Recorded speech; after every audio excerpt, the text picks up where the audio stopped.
From where you sit, what future is being built right now in America, and what future are you trying to build instead?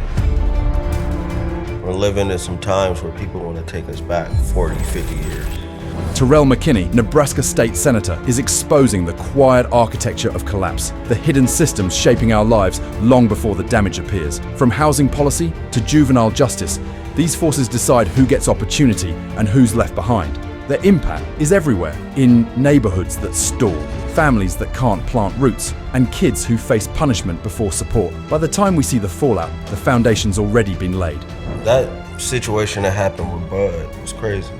He called me after it happened, like, hey, like, I just got pulled over, this happened, you know, and I'm like, what? How do we begin to rewrite our narrative about our communities, about people as humans in general? How do we begin to rewrite our narrative? If you're watching this, it's time to clean your room. Please make sure to like and subscribe. A lot of the work that you do, bro, is trying to create this world where there's equity, there's rights that are upheld, there's opportunity and growth for individuals, and in this place that we kind of are now in the world it almost seems like it's opposite of that. Like, rights are being taken, opportunities are not there for people. And so my first thing is, you spent years inside rooms and conversations that most people never see, shaping laws, challenging systems, and fighting for communities across housing, education, justice, the economy, and more. And these aren't just isolated issues, they're the building blocks of the world we're going to live in. So through your work, you've touched nearly every layer of the system that shapes everyday life, the laws, policies, and decisions that quietly build future long before we see it. From where you sit, what future is being built right now in America, and what future are you trying to build instead?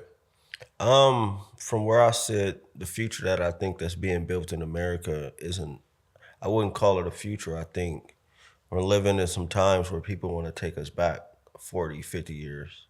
We're living in times where, you know, the saying, like, you know, history repeats itself. It's definitely repeating itself, I think. And we're, you know, kind of in limbo in a sense, because I think 40, 50 years ago, our community was more together to push back against what's going on. Because I don't think a lot of people realize, like, what happened last year and how that's affecting us today.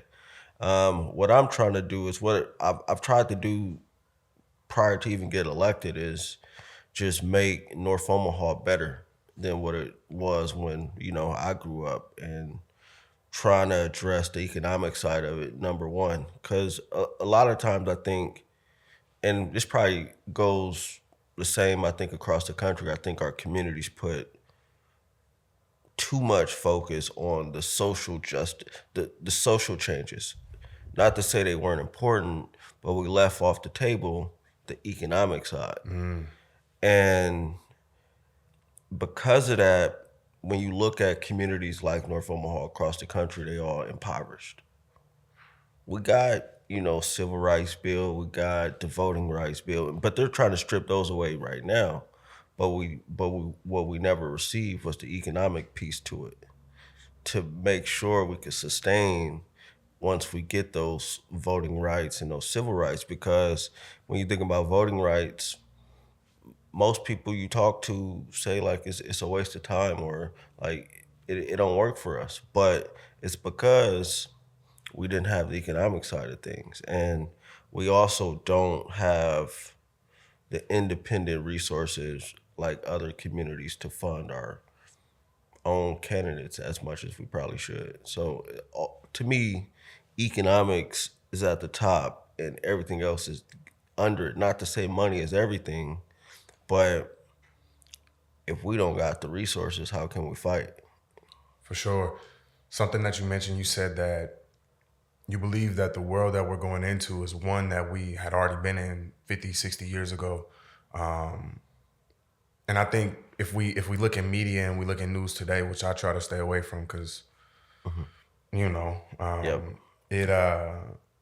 talking points of things being said like 50, 60 years ago were probably the best times for for minority people, and now, and even now, they're saying like economic opportunities are at an all-time high. With those type of talking points going around, how would you address those things, or what would you say to those things? I wouldn't say 40, 50 years ago things were better for minority people or black people in America. It was still problems. It was still a lot of problems. I think the difference between now and then, I think we weren't as spread out. We were less integrated. We were more segregated, which in some parts were beneficial for the black community because we was going to black-owned grocery stores. We was going to black doctors. We was making sure, well, we wasn't even making sure, we had no choice. Ecosystem was Right. developed. It was just different. What was the second part?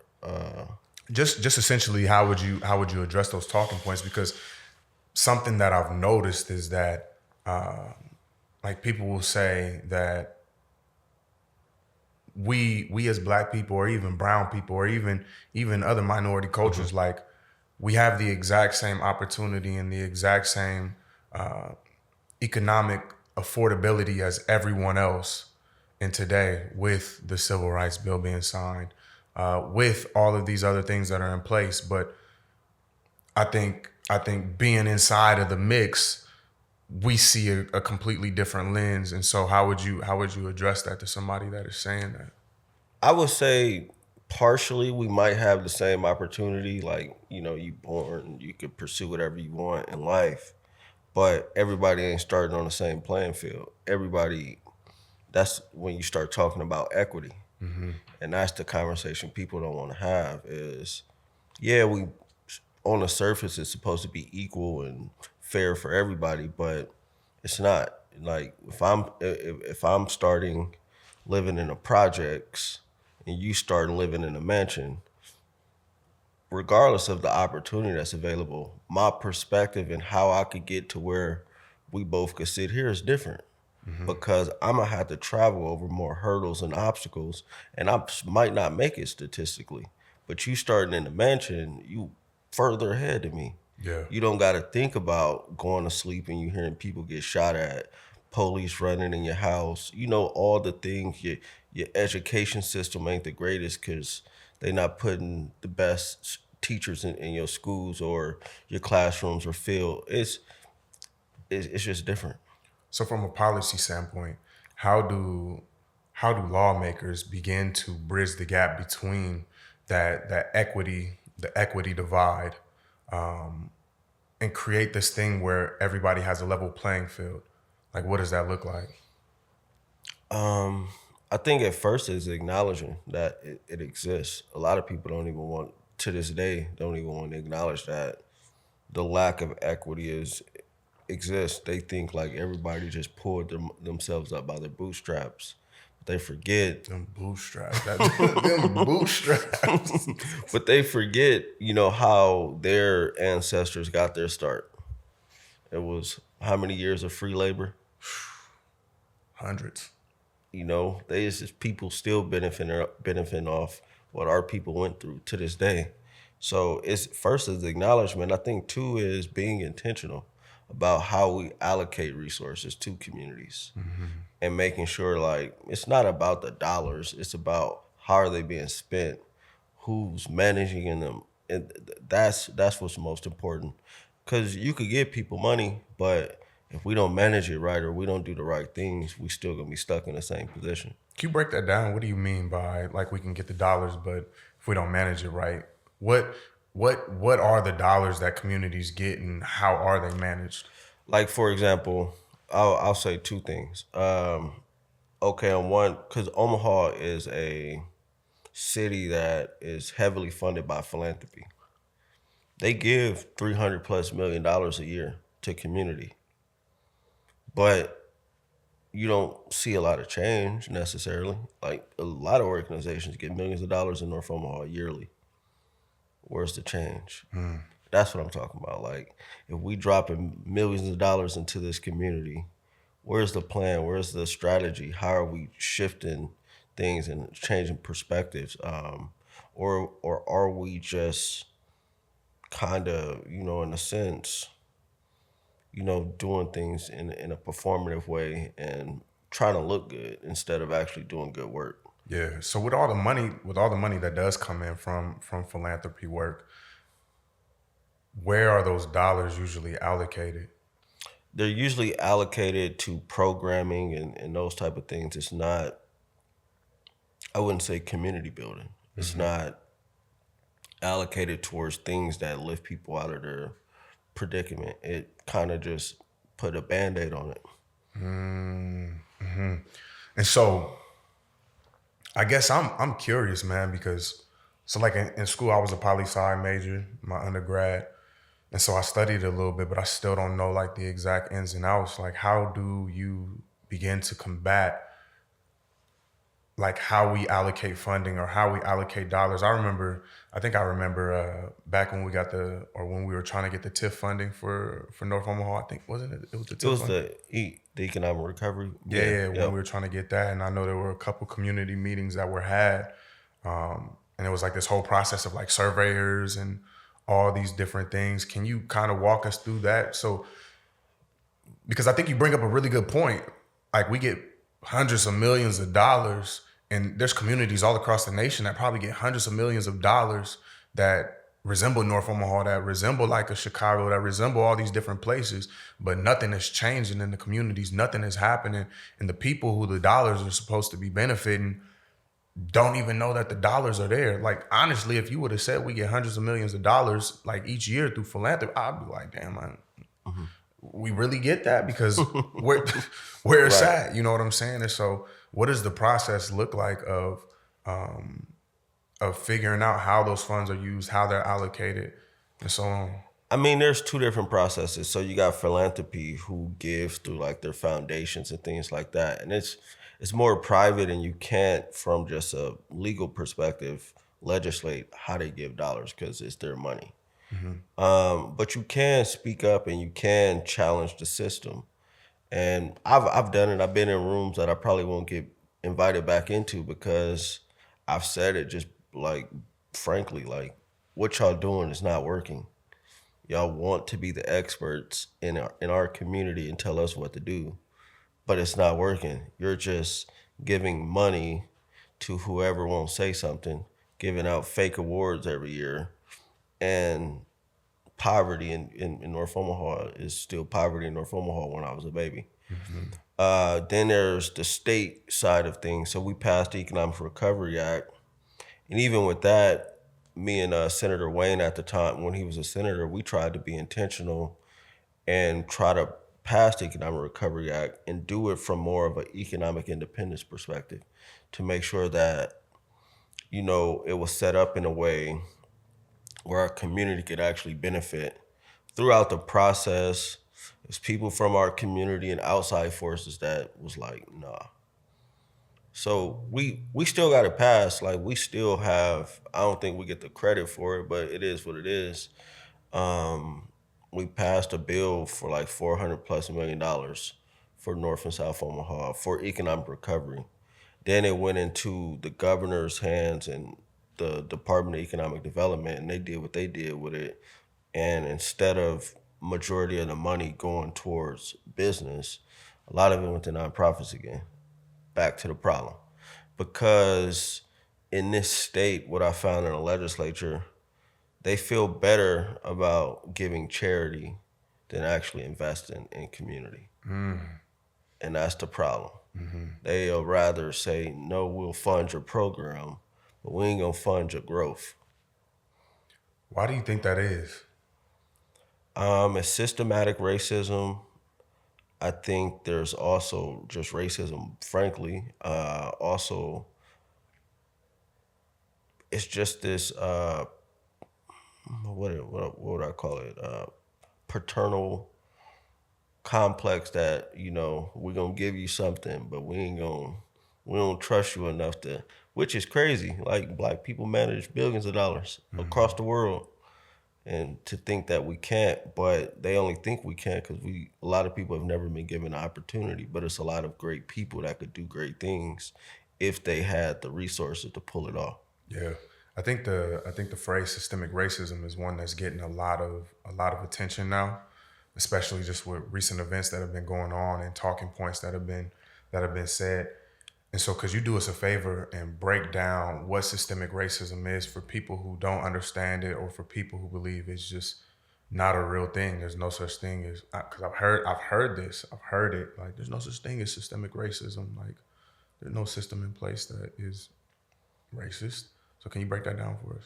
Yeah, real quick. I almost forgot. As a licensed therapist, I'm big on mental health and I'm big on making sure that you're taking care of you. And I also want to get rid of this stigma that we got towards mental health. Like, there's nothing wrong with talking to a therapist. So if you're somebody that's out there that really wants to start getting their mind right, who wants to really start understanding their emotions and being able to process things that you probably repressed, that you probably ain't talked about, that you might have been even ashamed about talking about. Or, check this out. You might not be ashamed about it and you just ain't found a person for you to talk to. You want to find somebody that's relatable, that can understand you, got a little swag, you know what I'm saying? A little swag. And they not too far removed. Make sure that you tap in with Bear Company Counseling. All you got to do is hop down in the description, click the link, put in your info, and the front desk rep will reach out to you and get you plugged in with a therapist that I promise you, as long as you're ready, will help you to get whatever you need right up here so that you can succeed in every other avenue and aspect of your life.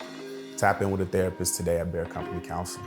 Now, you can get back to the video for real. I promise I won't hop back in again.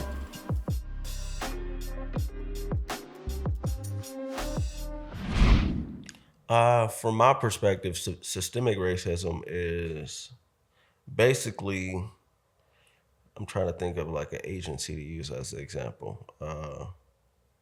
Let's look at the criminal justice system. We know that Black people in America make up, 13-14% of the population. Mm-hmm. But throughout almost every state in this country, we are disproportionately represented. We also know that more white people go to jail than Black people. It's just based on just numbers, period. Mm-hmm. But their outcomes are a lot different than ours. So you start to ask yourself, what is that? And is it, it can't just be the people. It has to be the systems and how it evaluates us and how it addresses whatever is going on at the time that we would end up in a system. So I guess systemic racism is pretty much a system in which barriers are put in place and were put in place to stifle whatever a group of people want to do. Mm-hmm.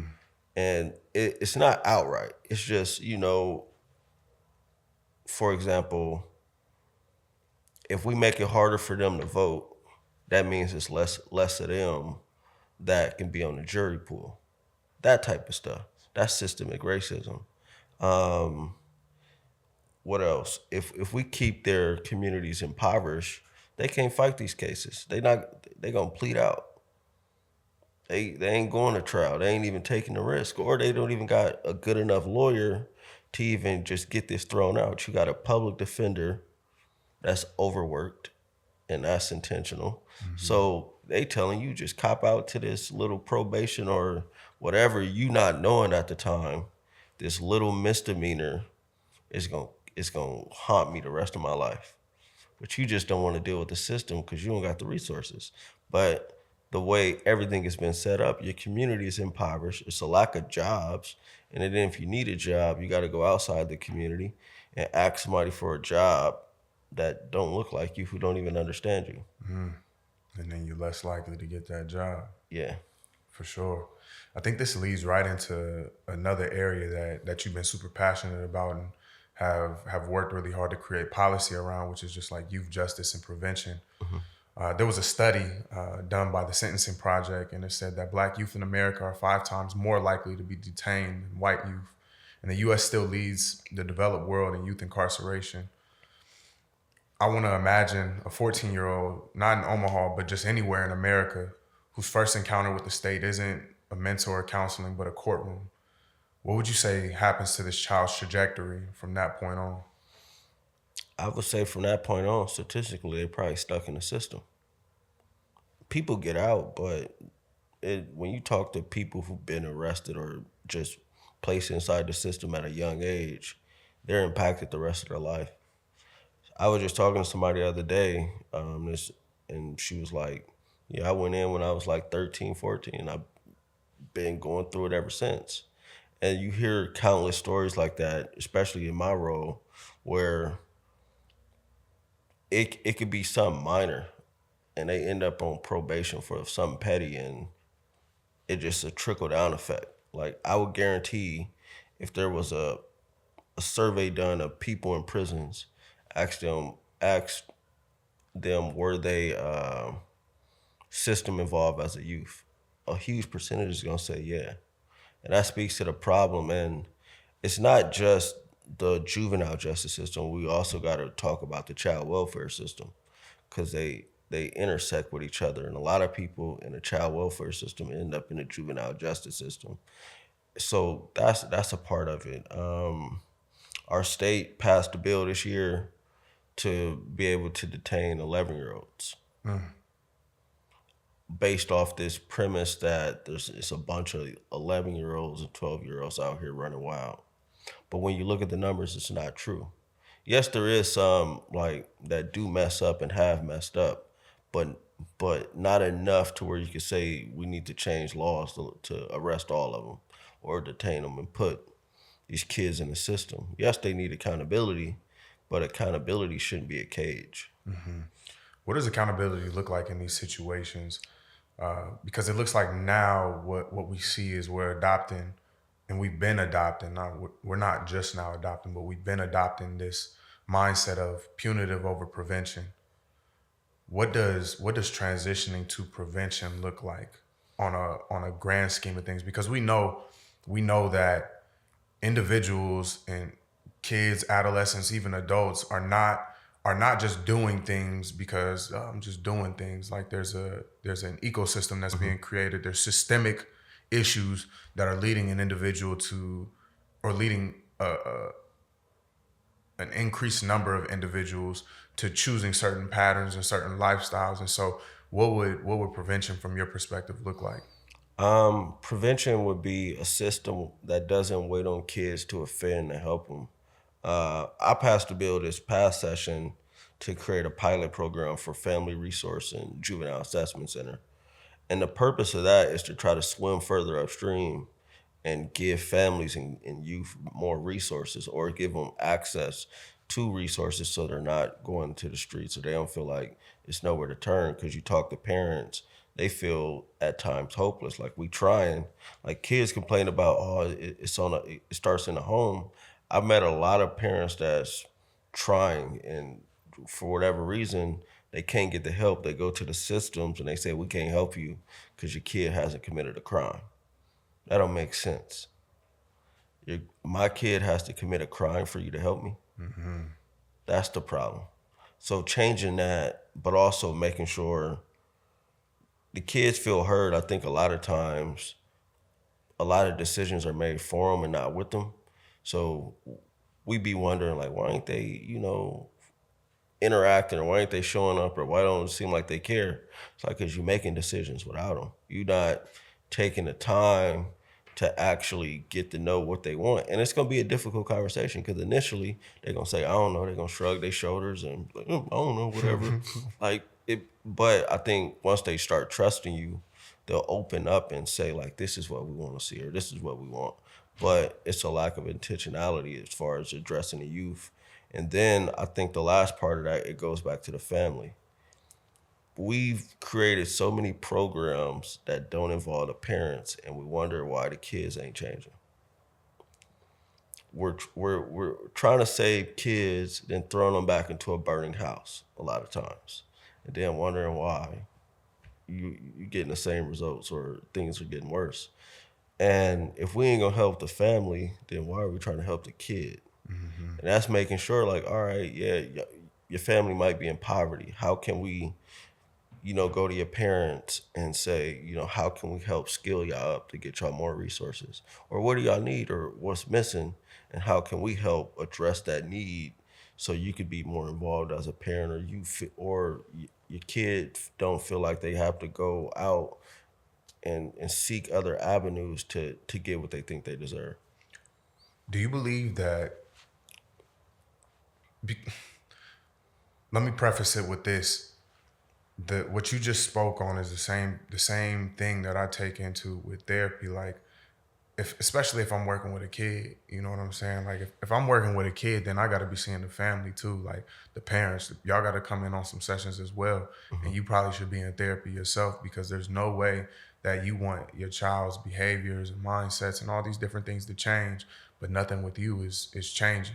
Yep. And so it's this thing where everybody in the house has to be actively impacted by this process. It can't just be the kid, because then if it's just the kid is still returning to that same burning house. That I think that's a perfect example. Do you think that these opportunities to be able to impact families on that type of level are going to grow less and less, even with policy being enacted? Because on a national level, we see how many Americans are saying less government, less support, less help, bootstrap mentality type thing. When it comes to funding these different programs and these different things, is there a fear that we might not have funding? And I know there's a difference between federal funding and state funding, but doesn't federal funding impact the state funding on some type of level as well? For sure. I think that's a huge risk of a lack of funding. You know, that is big, because what they are passing or what they're refusing to do is trickling down to the state, which trickle down to our community.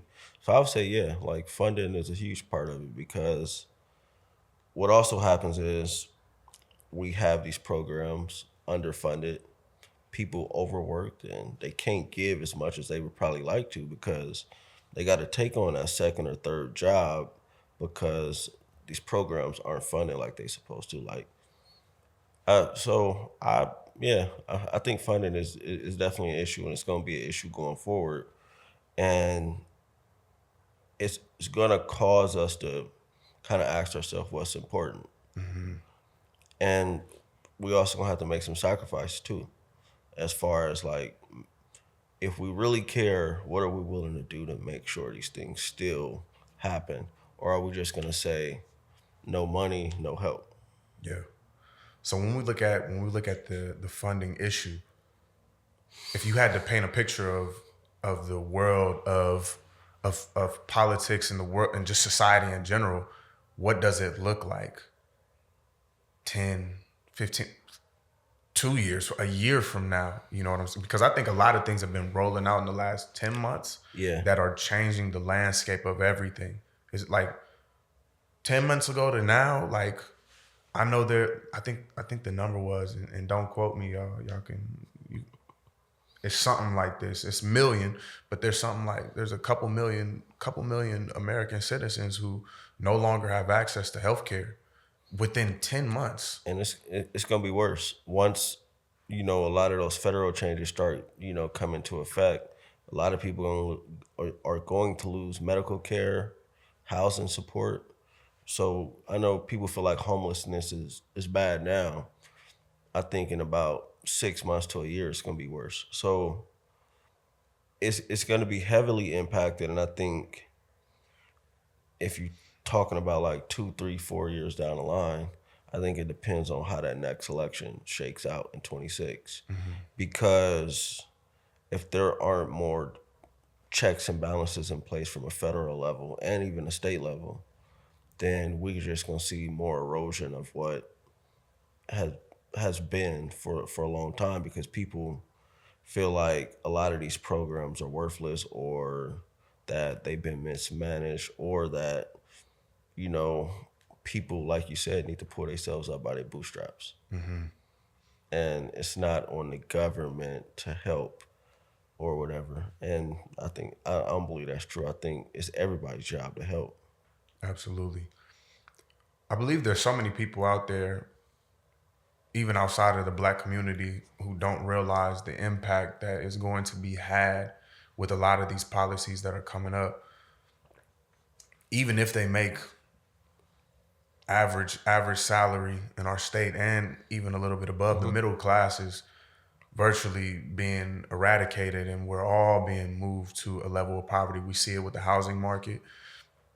Bro, I remember 10 years ago, dog, you could get a mansion, bro. Mansions were 200,000 here in the state. And you go to other places like California, and that ain't been since forever, but it looks like things are moving at a pace where we're at, where we don't necessarily have, and even out there they don't have economic infrastructure to sustain it. You got a couple wealthy people, and then you got a bunch of broke people living together. And so it's like, what do you think the impact is going to be for the average American citizen?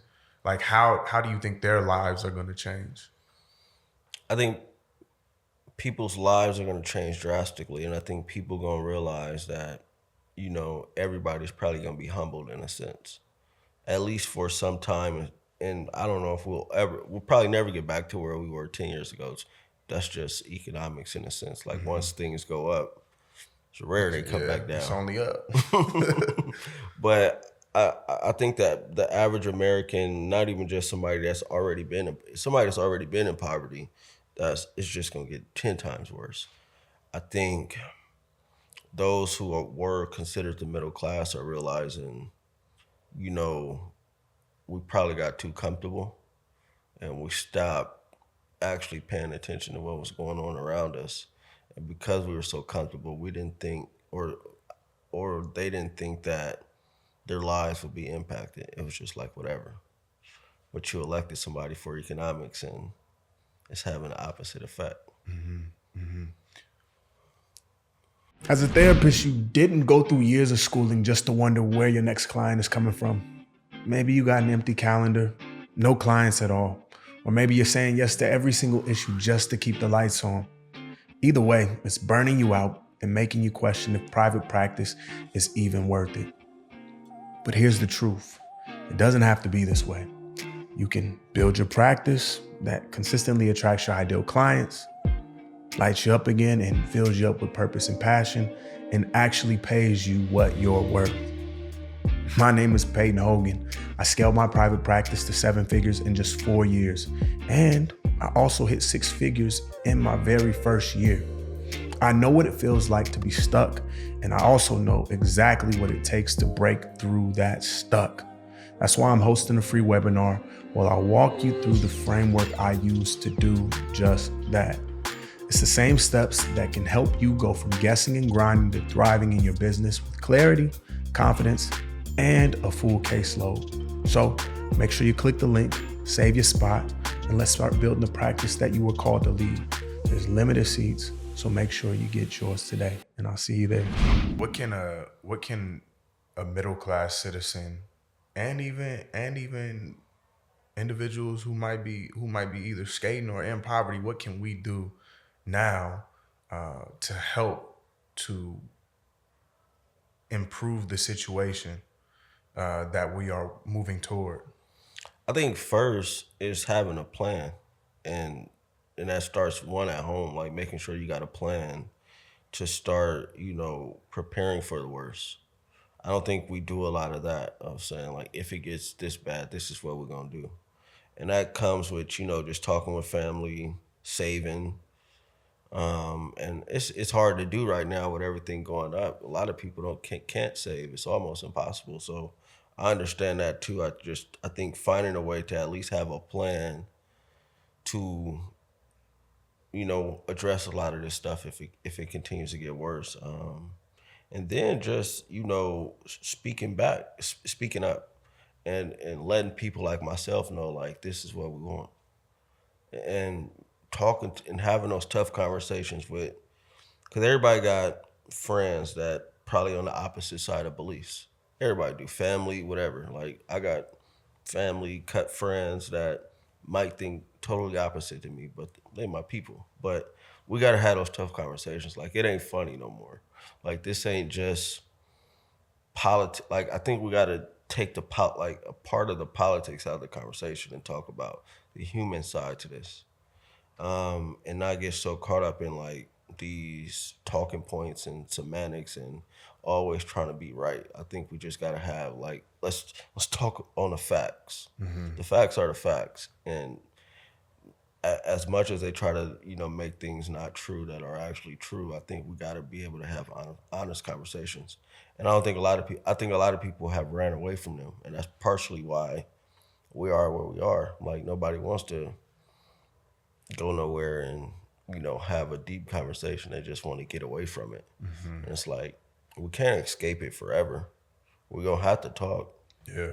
From your perspective, two questions. From your perspective, how do we start to facilitate these honest conversations when media, social media, all these different outlets are pushing through the algorithm these talking points over and over again, and they just kind of stick into the back of your mind?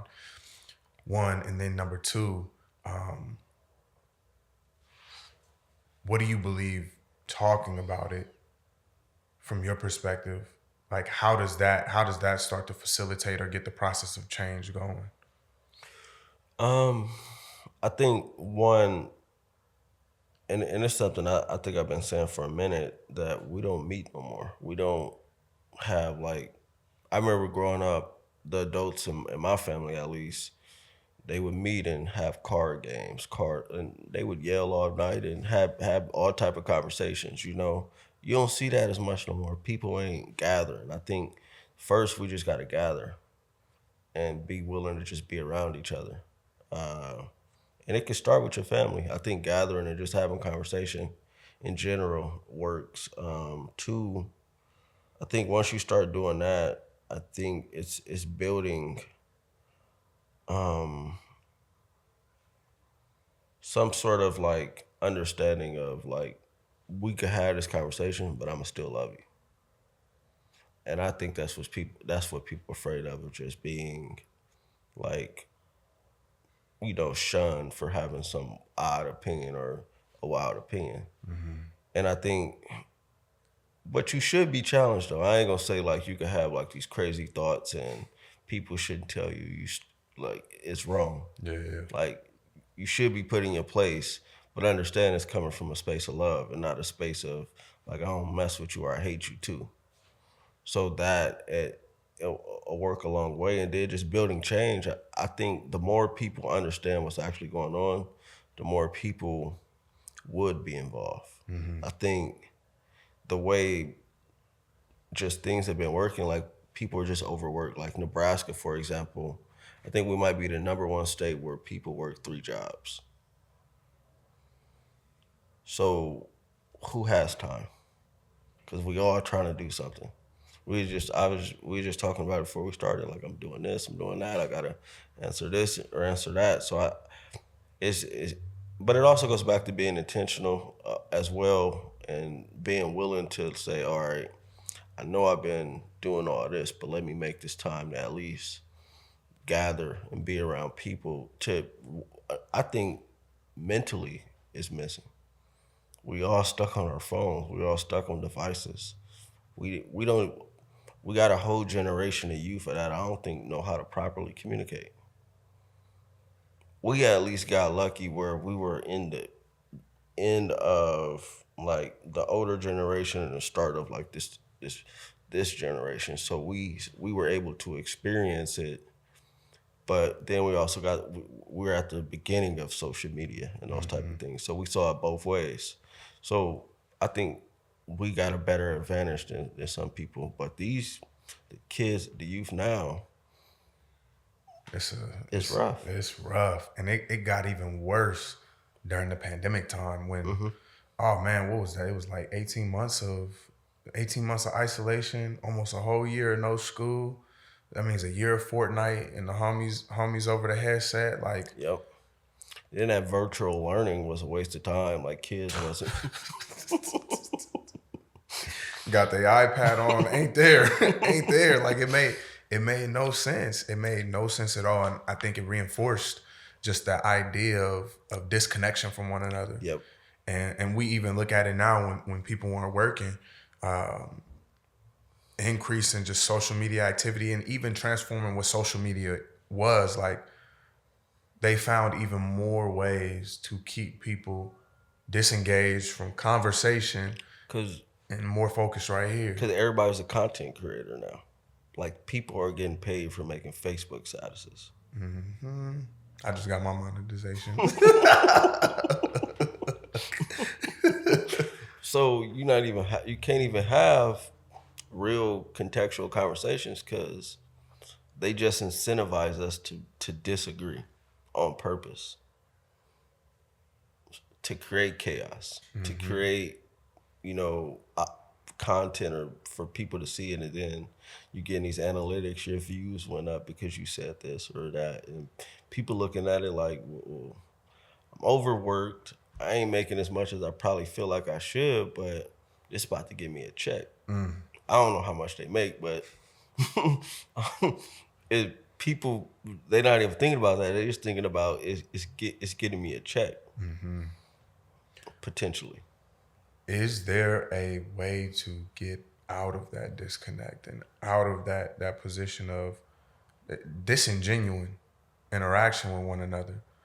Because it literally, man, when we look at it, we're literally leading ourselves to a world where, and we're already there, but it's only. I think there, in a way, should be a disclaimer on like Facebook or anywhere. Honestly, this is not real life. This is not reality. Yeah. Some of the statements you see on here are not true.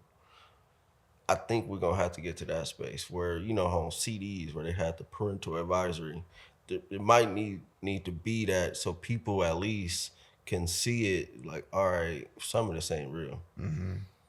Some of these people ain't living these lives they living. It's all for show. It might have to be something like that. Man, I think it's even getting to the point where like people don't know the difference between an AI news article and a real news article, and it is. Yep. Man, as soon as something happened, bro, these algorithms and these AI systems are quick at putting out whatever you wanted to say, however you wanted to say it, and free speech allows it. You know what I'm saying? Free speech allows it, but like you said, like at least having somewhere where it's like what you see on here might not be real life. I think could be so important. But even if it was there, would people even pay attention? Because they say that on a pack of cigarettes and people still puffing them. Like it ain't, people still rolling up in woods, and no shade to the wood smoker, but it literally says on it, this may cause lung cancer. Like, so I mean, what do you think? Do you truly believe, even if we had a disclaimer on these things, that people would heed the disclaimer, or would you just hurry up and click past it? Most likely. I think it potentially could be too late, but I think we at least try. Because I think with the disclaimers, I think it probably stops some people from smoking cigarettes or using tobacco. It ain't gonna be everybody. We ain't gonna get everybody, but I think at least we could try to get some people to understand. Not to say stop using, but understand what this platform is and the pros and cons of it. Yeah. Jumping around a little bit, bro. Back to just like the kids and the youth. Something that I'm noticing, and one of the homies, Leo Lewis, you know Leo. Something that me and him used to talk about is there's just not enough spaces for the youth to be able to gather, to be able to congregate, to be able to like be there and feel safe. That's for us. That really pulls out the things that in our culture we enjoy: sports, music, arts, creativity, and even the sciences, bro. Man, people don't like. We don't realize how much into science we are, but the science that we study just ain't got nothing to do with us. But we don't have these type of spaces. How impactful do you believe it would be if we did have these spaces for our youth more often in our communities? Because typically what we see in our community, especially in North Omaha community, are just like either desolate buildings that are no longer occupied, that aren't fixed up unless it was by, a big philanthropist that's coming through and fixing it up and trying to gentrify the city. No hate, but you know, we ain't gonna say no names. Or man, a lot of areas we just see memorials.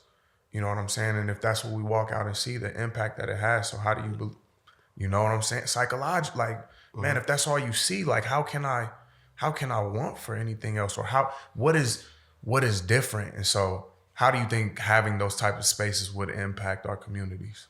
I think they would be huge. You know, I think about when I was coming up, when we was coming up, there were more opportunities for youth to do things. You know, I went to the Joe Emerson Youth Outreach Center all the time. I used to go to the Boys and Girls Club with my grandpa. But then in between those, it was always something else to do, somewhere to go. You know, the city used to have sundogs. I was just about to say, you remember the little purple? Yeah, the purple building. Yeah. Like, you'll go meet up in the park and they just have random activities and you just pull up and participate. So just stuff like that, it got eliminated for whatever, I think just lack of funding and a lack of care. And now we got the results we got. So I think we have to, and it's a lot of people talking about, you know, doing more community centers and those type of things geared towards youth. One thing I was able to do in the legislature with the Economic Recovery Act was to get some funds to build a multi-purpose facility for sports and other wellness and other activities that'll be built in Carter Lake. But that's why, because during the pandemic, all the youth clubs got locked out of OPS. They had nowhere to practice. They had nowhere to go. Then we're wondering why Millard is running through everybody right now. And that's an understatement. Like, it was like 2 years of no development. Nothing at all. Can you talk a little bit about the community center that you helped make happen? Yeah, so we were able, so with the ARPA, there was like this capital construction grant included in it. The state applied for it, and it was about like $128 million. And we worked out a deal with like the other 3 congressional districts. They wanted to focus on broadband or whatever, and we wanted to focus on building a multi-purpose facility for youth, and just also to allow for our elders to go too, and you can get health screenings and those type of things. So just Nice. putting everything under one roof. And we were able to get that, I think it was like $35 million. Then with the Economic Recovery Act, they were also able to get another 10 to assist with it. And it'll have, I think, 10 or 12 basketball courts for volleyball. It'll have a wrestling room, I think some classrooms and some a wellness piece too. So it'll be cool. And I think it's something that's been missing. The other thing about this is for our kids like that play basketball or volleyball, they got to go all the way to West Omaha to go play. We have nothing in the area where they could go to. So at least our sports clubs can have something in the community that they could say, this is just as nice as what they got out there. Absolutely. Because why do we got to go out there to have something nice? Absolutely. Well, with this, and it's all right if you don't know the deep ins and outs, but will there be like transportation provided for different individuals from different schools and things like that? I think they still working out the programmatic piece of it, but that's something I'm supposed to meet with them soon. So yeah. I'll try to get some more updates on it because I haven't met with them in a while, but I know they're still working through the programming piece of it. Definitely. Yep. Do you think this is something that can be replicated all throughout the North Omaha corridor, as far as just like creating more spaces like that, so that it's almost like, because I mean, you go out to West Omaha, bro. You got what is it? I was gonna say Storybrooke, but they got like the community center in their neighborhood, library attached, and then you go to the next one, they got the YMCA attached to the school, and then you go over here. Like, it's like they got these pockets where their kids can meet and where their kids can do things. And I know right now we're developing the Butler Gas YMCA, which is dope, and North finally getting a field, which, man, it's about time, because playing on that carpet that's carpet. No, I still got marks. It ain't it, but I mean that, and then even the Carter Lake Community Center, which is a big accomplishment. Yeah. Still, I still, yeah, I think it can be duplicated or because I don't think it should just be based around sports either. I think it should be around the arts and other things as well. Well, like more wellness things. And I've been in many conversations lately where, I've been intentional in bringing that up. It's like, okay, if we're going to develop this, what is going to be here for the youth? What is going to be here for our elders? Like, we have to create those spaces where there is some intergenerational interactions. Because, we always talk about like, oh, the kids don't understand the older people and the older people don't understand the kids. Well, part of that is they ain't interacting with each other to understand each other. absolutely. So, yeah, I for sure think more community centers are needed.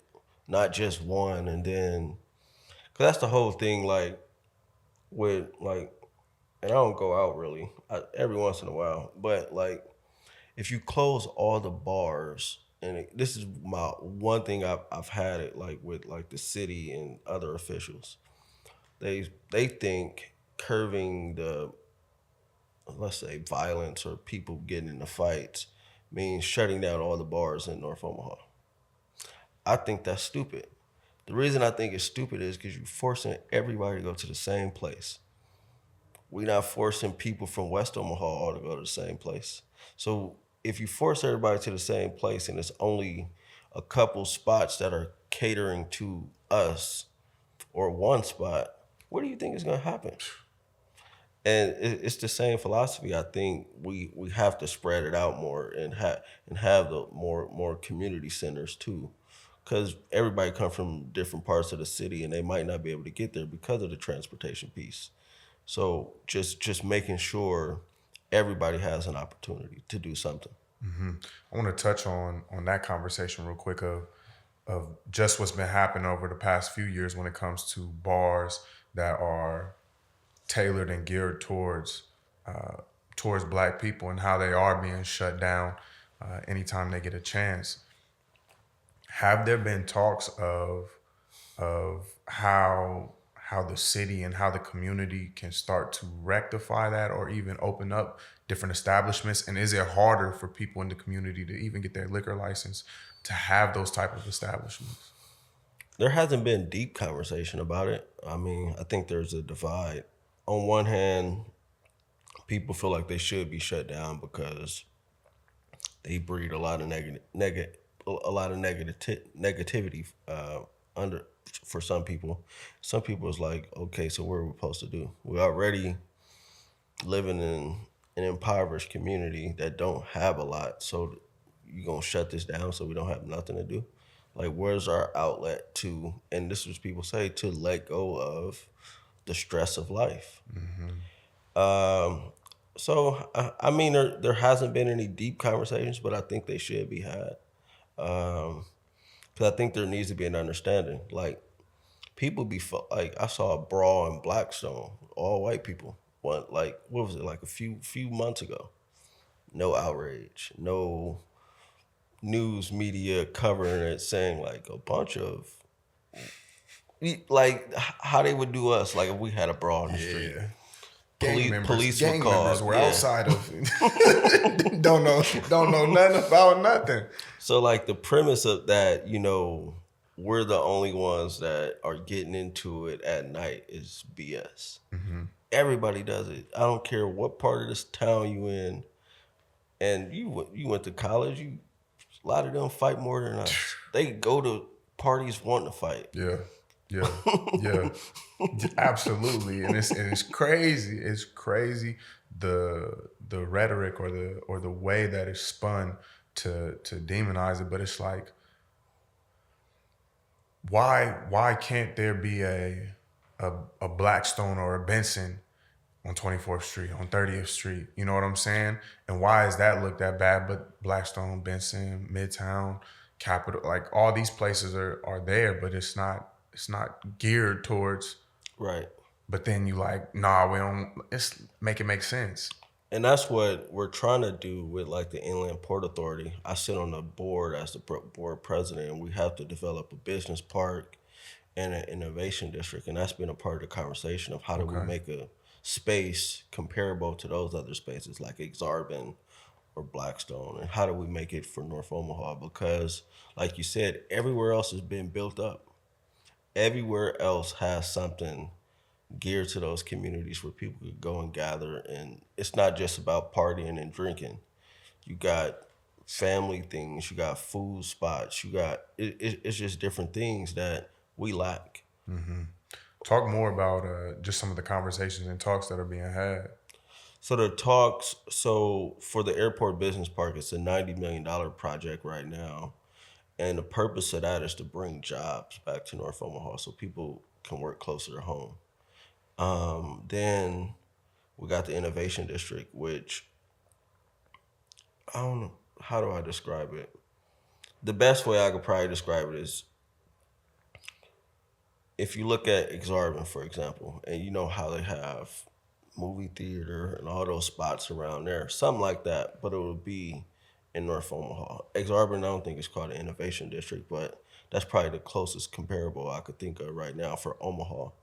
And a part of that will be an innovation hub where small business owners and entrepreneurs can go to interact and also work on their businesses. Because another piece of this is making sure people from our community can run successful businesses. It's not to say they can't, but it's giving the resources and bringing the resources to make sure if you in business, we help you in some type of way to make sure you're sustainable. And if you got an idea, we ain't just saying, oh, you got a wild idea. It don't matter. Like giving you opportunity to cultivate that idea to see what comes out of it. Because in my opinion, and the way I look at it is the innovation district and the innovation hub is sort of like undergrad. Then the business park, for me, the way I view it, is graduate school. Okay. So you build your business through the innovation district, proof of concept and all those things. And then hopefully eventually you can move into the business part to where you can scale up and you can start employing more people and those type of things. Have we already started to identify and locate different spaces in the North Omaha area that this potentially could happen? So there's a Inland Port Authority area. What is it? It's like the area around Carter Lake, up Ames to 30th, I think over to about Locust. Okay. So that's the area, but they haven't selected where the business park is going to be yet. And the problem with that was the first initial spaces they were kind of looking at was in the East Omaha area, but it would have required them going to buy people out their houses and stuff. And the community pushed back rightfully, Yeah. because I disagree with it too. And now they're looking at other spaces to try to develop it. It'd probably be more of a less contiguous space and probably a little more spread out than initially planned though. And then the innovation district, so the Port Authority is going through a visioning process with a consultant firm where they based out of Boston that work on innovation districts. And we'll be done with that by December, and we'll have a better idea of what that is going to look like. And then the board will start looking at spaces to kind of place it.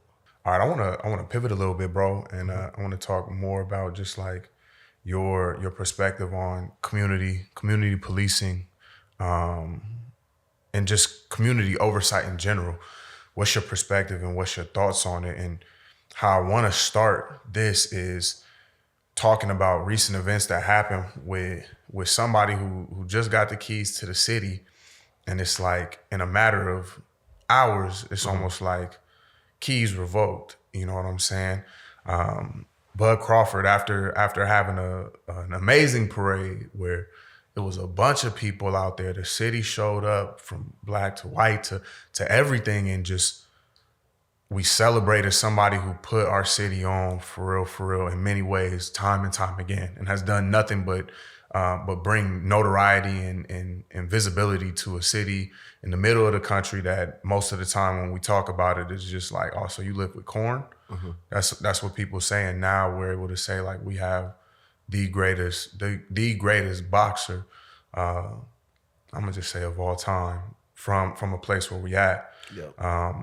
But just hours after that parade, he was pulled over by Omaha police, ordered out of his vehicle at gunpoint, and handcuffed.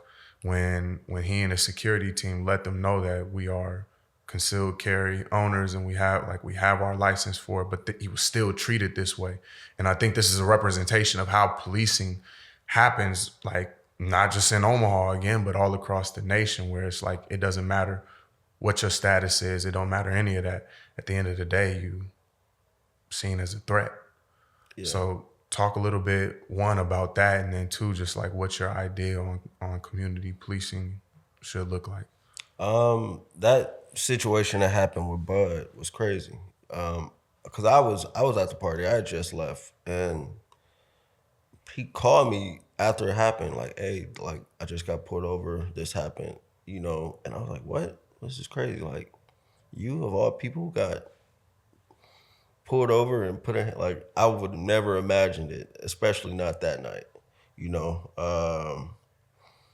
It just was disappointing, you know. The whole day was his, you know. And for that to happen, and then like hearing like the officer said like he didn't know who he was, to me that don't make any sense, because not even if you don't watch boxing, you're a cop, you're on patrol in the area, you get briefed on what's going on. You mean to tell me they weren't briefed on Bud is having a party, all these people gonna be here, if celebrities in the room, the mayor was even there. So you didn't even just have that base level knowledge of he's having a party and this is who he is? Come on, you would have to live in Siberia somewhere. Omaha ain't that big. Literally. If we was in LA maybe, or New York, possibly, but come on. So it's ridiculous. I think the response has still been ridiculous. You know, they pretty much said the officer was justified. He followed protocol, but they don't have protocol. There is no protocol. Then they tried to make it about this bill LB 77 that got passed a couple years ago, which, you know, allowed for permitless carry. But I don't even think that law meant anything, because Bud and his security were CCW holders. So even if that law didn't pass, they still would have been carrying. So the law is not the problem, it's policing. It's how police look at black people, look at black men, and how they want to show some level of dominance over us, no matter who we are or where we come from or what we did. Because that situation could have been handled a whole better way. Mm-hmm. Like if you're going to say reckless driving, which I find hard to believe because I just left there, traffic was backed up. There was a lot of people down there. Yes, he might have pulled out and, you know, tried to get a little way ahead, but just reckless driving, come on. But the question even from that would be, does that still justify No. getting drug out your car at gunpoint? That's a ticket or a warning.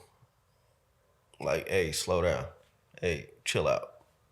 That's not this over-aggressive approach, pull you out the car, pull a gun on you and put it in your face and try to dehumanize you.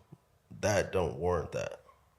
As famous as Bud is, this situation reflects what so many Black and brown Americans go through on a daily basis. What type of impact do situations like this have on people? I think psychologically, just for as being a Black man, it's traumatizing. It's re-traumatizing. Because I think all of us probably been in a situation or know of a situation where that's happened to somebody with law enforcement. But I think also it was, and not to say it should have happened, but at least it put eyes on what a lot of people have been saying about the Omaha police and the issues. Because You got a lot of people that feel like the Omaha Police is the best police department in the nation, and we got the best chief or whatever. But if you talk to people on the ground, that's the opposite opinion. A lot of people have a lot of gripes with the Omaha Police and feel like they're unjust in a lot of ways and have been oppressive to our community. And the numbers show that in the disproportionate amount of arrests, traffic stops, and everything else. But it's this narrative that's been pushed over the last, I would say, especially for the last 5 years, that Omaha is the gold standard for policing. Mm-hmm. But the Omaha Police killed 3 black men in the last 2 years. And countless others have been beat up and et cetera. So I think at least what it did was put a scope on them to say, hey, what are y'all doing? And forcing them to be accountable. They still haven't been accountable though. Mm-hmm. Do you believe it's a policing problem, or is it an individual problem of the people who are policing? It's a system problem. The system of policing is the problem. It's a system built from slave patrols. You also got people who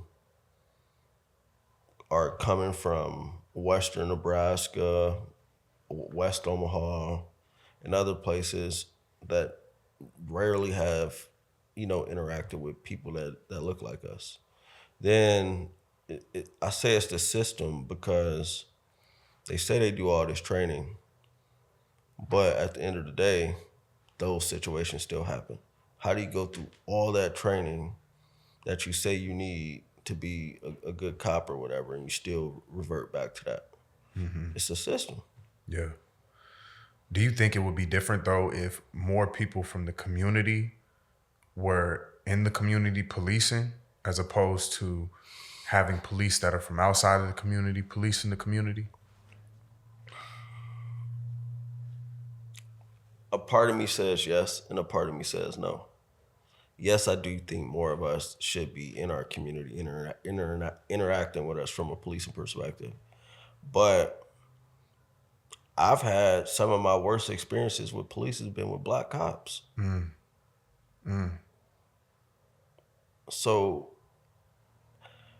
unless we fix the system, then I don't know. I'm kind of 50-50. I understand representation matters and having people that understand the community might be better equipped with the interactions because they understand us from a cultural perspective. And what some people might deem as aggressive is just us. Or if they might deem as something else, those people would understand it. My issue is that it seems like a lot of them just fall in line with the BS. Like when you look at the situation that happened in Memphis, mm-hmm. Those was black cops that killed him. That wasn't white cops. That was black cops. So I don't know if it's just purely getting more of us in there. The system somehow has to be changed some type of way. What is the change in the policing system from your perspective?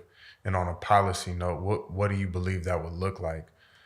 Because it's dismantling a lot. I think so. I've introduced legislation to do independent community oversight with subpoena power, because I don't think the police should be allowed to police themselves. Mm-hmm. That's one. I think ending qualified immunity so they know if you mess up, you might go to jail. Hold up real quick, because you just said 2 big terms that people might not know what they mean. You said qualified immunity, and then you said independent oversight. Yeah, can you explain those 2 things? And then so independent police oversight would just be like a committee that's independent of the police force that's overseeing situations where community interacts with police and it might turn into a complaint. But also allowing for them to have subpoena power so the officers have to come in and answer questions. Instead of the grand jury process? We're going to get to that. Okay. So then it's not a grand, so it would allow for them to come in and force them to come in and answer questions, and they can't escape it because like these union contracts and things like that.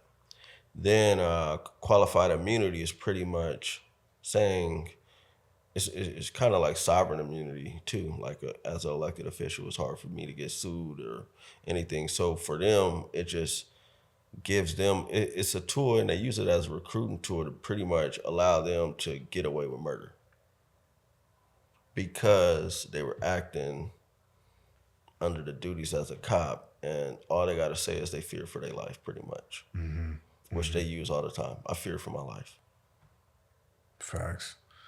So the independent oversight committee, I want to talk about that. The way that you explained it, it sounds like it sounds almost like how Congress will have their committee hearings where they come in and you on the record and they're asking you questions. Is it similar to that? Mm-hmm. Okay. How do you believe that could make an impact with the policing system? Like, what would that look like? So a situation happens, committee calls a hearing, and then I think it would be, for the way I view it, I think it could breed more trust, because currently we got a community oversight review committee or whatever, complaint committee. There were, I think last year, 63 complaints. 0 were found against police. That's crazy. yeah, he throwing papers at a wall. So at least, hopefully, I would say if you have an independent committee, they'll be less biased. They'll be more willing to ask the tough questions, and it wouldn't be, a conflict of interest in the process. I think there's purely a conflict of interest when the community review committee is appointed by the mayor, and the mayor is the boss of the police chief. Also, if a complaint is substantiated and a lawsuit is needed for damages, the city got to pay it. It's a conflict. Do they want to be liable? Like, they ain't trying to pay nobody no thousands for getting beat up. Yeah. So they're gonna do whatever they can to make sure that it don't happen. Right. Yeah. One of the things since the situation that happened with Bud, one of the things that I've seen that media has been trying to spin is with the young man who was having some type of psychotic episode that For sure. That fired his weapon at an officer, almost killing him. And now they're using this situation, this isolated incident, as a reason for the policing measures or the ways that they handle things to support it. What are your thoughts on that, and how would you speak to that situation? It's frustrating, for them to try to combine those two situations is crazy. They had nothing to do with each other at all. That man at that Quick Trip, from everything I've heard, I haven't seen video or anything, from everything I've heard, was going through a mental health crisis. And I saw like he had reached out to people in the community for help. So I just think it's just a cop-out of them not being accountable. Because you heard it in the chief's voice. It's like, oh, we just been getting, criticized for the last 2 weeks because of what happened with Bud. And this is why you shouldn't criticize the police because of these situations. Like, no, I'm going to still criticize you. I don't think he should have shot at that cop. I don't think that situation shouldn't happen. But those are not the same. I don't know how you handle that situation. Maybe some better de-escalation tactics. I'm not sure, because I don't know the full context of how he was approached by the police. But what it tells me is, and we need more people that are able to go out with police to deal with people that are going through mental health crisis. Because I don't think they knew he had a gun until he probably shot, from what I've heard. So that means there at least was identifiable like signs that something was going on mentally. Whether, you could let's say he was drunk. Either way, whatever he was going through, I think there were signs there. So why ain't we sending out people who could de-escalate somebody like that, or at least get them to a space where it's not ending up in gunshots? Yeah, I know.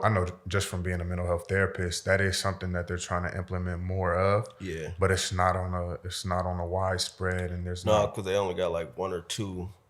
I did get a bill passed that tells the state to apply for more funding from the feds to do something like that. Yeah, But they don't got a lot of people.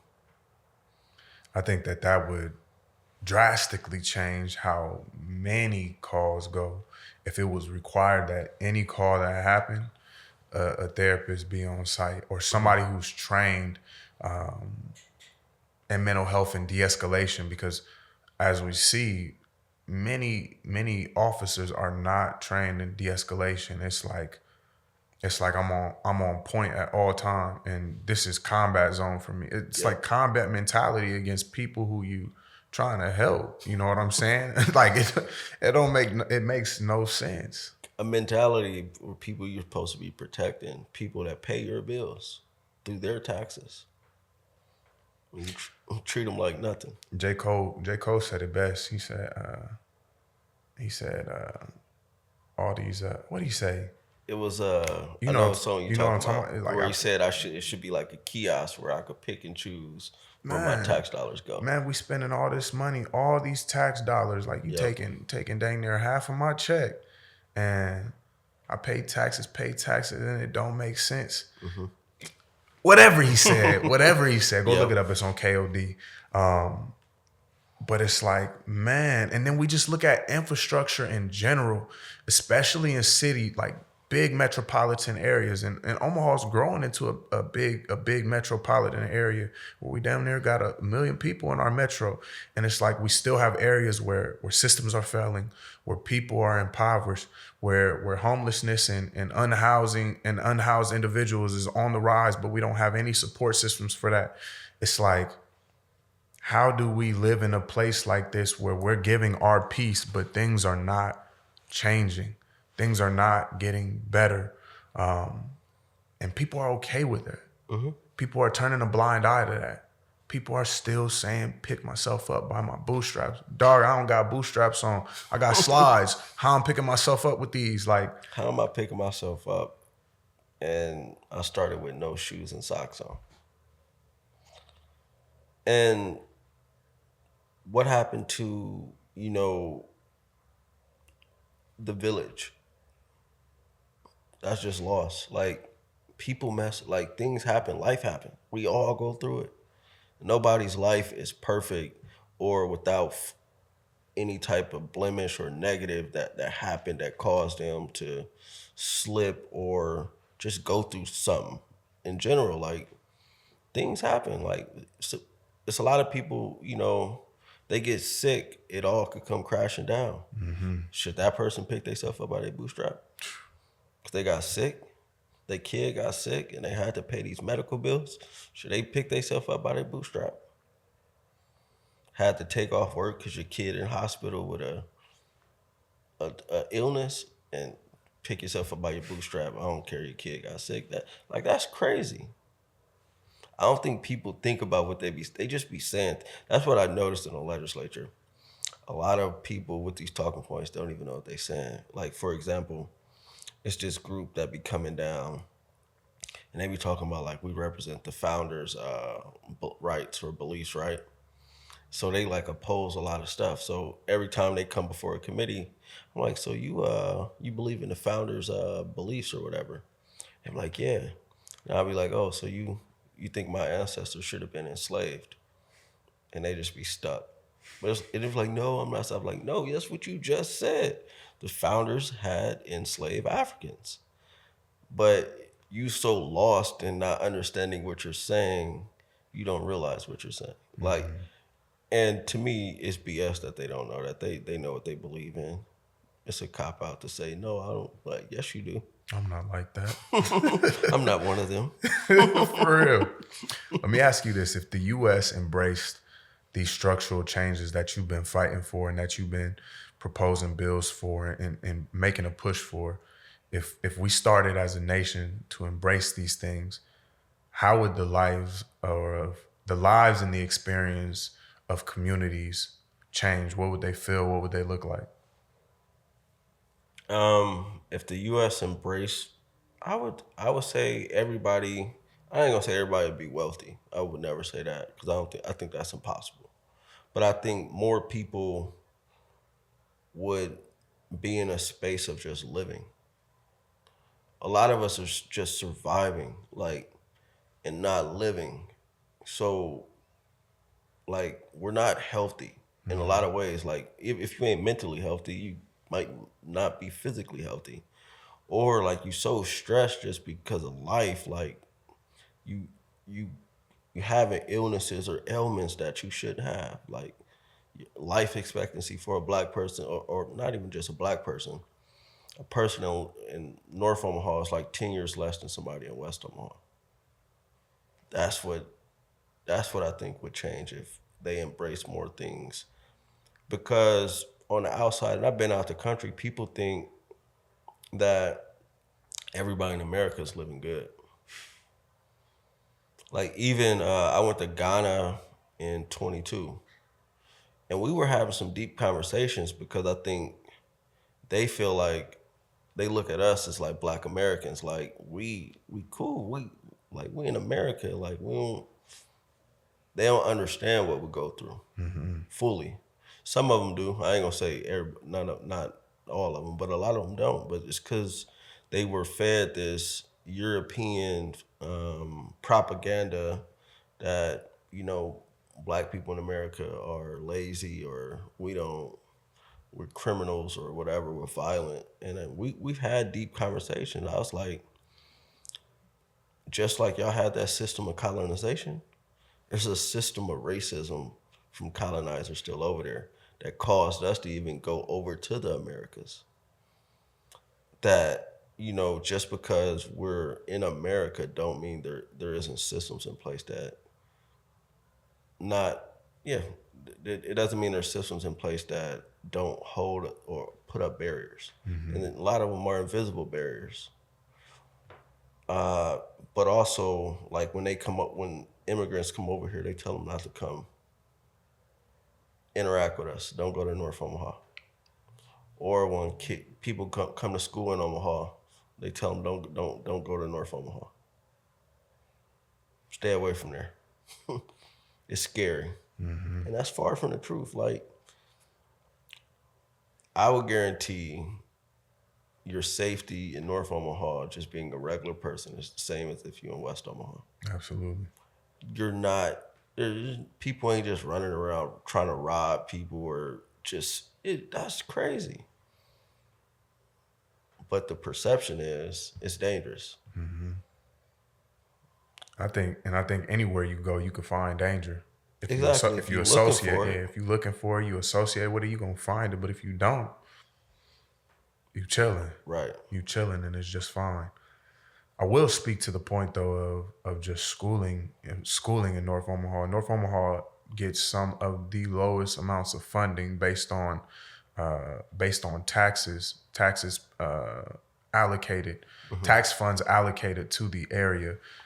And I think that's a real issue that we're seeing, and we've been seeing. I used to work at an elementary school in North Omaha, and at the time it was the lowest producing school. Like they had the lowest grades, they had the lowest test scores, they had the lowest everything. But then when you look at the funding dollars that were allocated, it's like, how could they do any more? And then also when you look at I think representation in schools is important. Yeah. It's so important. Representation from the community, because then when you don't have people who are in the community teaching your kids, they don't have the same investment into those kids. They don't care as much. It's like, I'm helping them out, you know, and that them is the big difference. If I'm helping them out, that means I'm leaving them and I'm going back to what's mine. But if I'm helping mine out, I never leave mine. And the amount of investment that I'm willing to pour into it is different. It's different because it's no longer them and mine. This is mine. I like to think of it as when you buy your first car.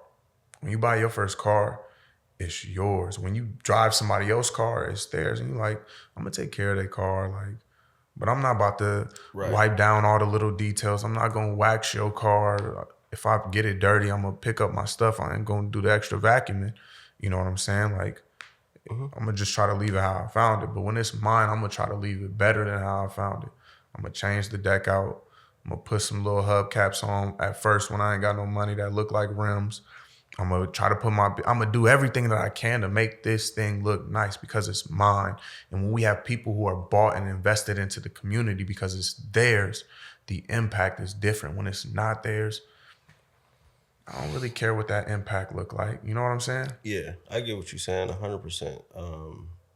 Like on those two things, like the lack of equitable resources in the education system is a problem. Because I don't think people know, like, for example, Nebraska has option enrollment, right? Let's say a kid leaves OPS, right? Technically in OPS, that kid is worth like $6,000, I think, something like that. How much you think he's worth in Westside? 15, 20. 1,000? Yeah. Yep. It's double. That's crazy. That is crazy. How's a kid that's in OPS worth more if he go to Westside? That don't even make sense. If a kid is worth 10, 15 in Westside, it should be worth 10 and 15 in OPS. That's a problem. Also, North Omaha is a nonprofit heaven. We're oversaturated nonprofits, and they own a lot of property, but they're nonprofits, so they're tax exempt. So the tax receipts is different just based on that. So all these people who saying they trying to save our community, who are doing a poor job, we don't see no real impact. They're also benefiting off of. They siphon it. They like, so, I'm helping you, but then they got the needle in right here, draining it. Exactly. And then, you know, as far as like making sure like we got more representation, like I don't think I ever had a black teacher that wasn't a PE teacher or a pack room teacher. And the pack room teacher in my elementary was my grandpa. And then at one of them, because I went to a bunch, but then the other ones were black.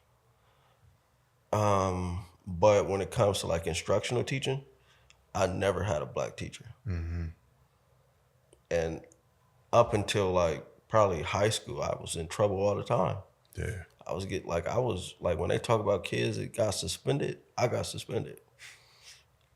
School was cool. I just didn't get along with the teachers. Yeah. Yeah. And that's because they don't really fuck with us like that at all. My boy, and shout out to him. I went to school with him, Nick Webb. He coaches, he's a varsity coach for soccer over at Central, but he's a social studies teacher, black. And he started at King Science Center, but all the kids fuck with him. Yep. And I know this because I've had kids come through my room my room as a therapist, who have either had him at King Science Center or had him at Central, and they like, that's my favorite class. Where you look at majority of kids who could care less about social studies, they don't give a fuck about social studies. Now they fuck with it. Yep. And it's because it's somebody they relate to and connect with. Man. And it's deeper than just even the teachers. Like, look at all the coaches. How many black head coaches are in OPS? Central got Mackey. I think North head girls basketball coach is black. Mm-hmm. But I can't think of too many. I think Northwest basketball coach might be black girls, but it's not too many. And that's a problem. But most of the assistants is black. Most of the people dealing with getting the kids to the school, dealing with the behavior issues, dealing with the parents. Actually, the reason why the kids are coming to those schools is us. Mm-hmm. but the district won't hire us or put up a barrier and act as if we can't do it, which is far from it. I think it's even deeper than the barrier or not even hiring. I think what they push to us or what they show like is possible to us has nothing to do with any of those things. I was just having a talk. These students from UNO in their counseling program, they wanted to talk to me because they wanted to start some type of initiative where they give back to the Black community. It's for a project for one of their classes, and they're like, "What do you think is something that the Black community could use from a mental health standpoint?" Blah blah blah blah blah. Something I don't remember exactly what it was, and I was like, well, there have been lots of things that have been created for the Black community in regard to mental health, and they all just kind of missed the mark because none of them were ever for us, actually, or by us.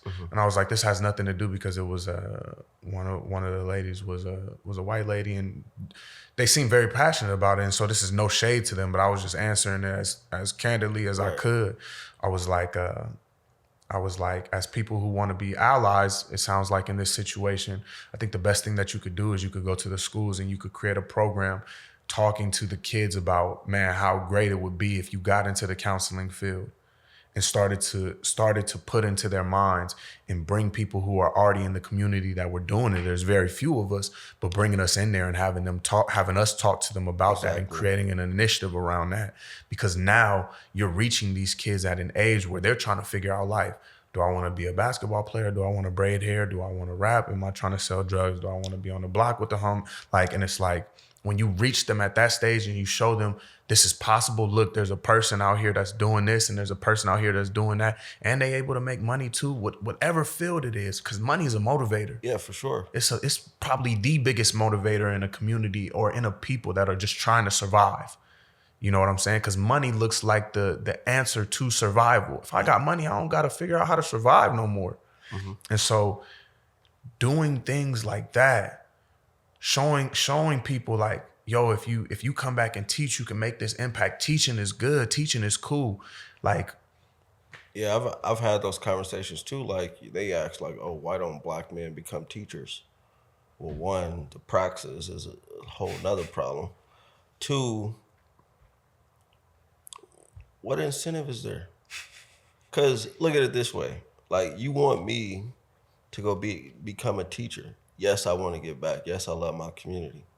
But I got to go in debt. Then I'm already coming from a background where we ain't got money like that. My parents don't got money. So you want me to go in debt to be a teacher for you to pay me not what I'm worth, Pennies. and put me in a classroom with 50 kids. hey, 50 kids. And blame me for why they ain't succeeding. Come on.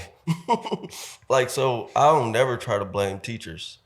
Like, because I understand that job is hard. I don't think it's the teachers, it's the system. Yeah. And the teachers are just trying to manage it however possible. Yeah. No, that makes sense. Let me ask you this. What gives you hope that we can choose differently for our systems in the future? I think what gives me hope is that no matter the obstacle, our people have survived. And we've been through a lot. And some would say we've been through worse, for sure worse, like with, enslavement and those type of things. But just the fact that no matter what has been attempted upon us, we survived it. We've made it through it. It might not have been the greatest, but we've survived because we've been forced to be survivors since, those ships came over here. We've been forced to figure it out. And I don't think they could throw anything that will force us to just check out and be gone. They can't get rid of us. It's too much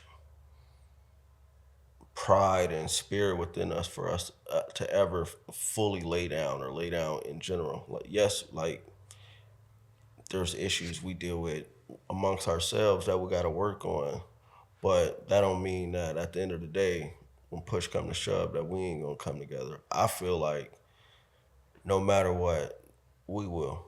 I don't view it as like, oh, like this is harder, impossible, or people don't care, let me just move on. Like, nah, that don't make sense.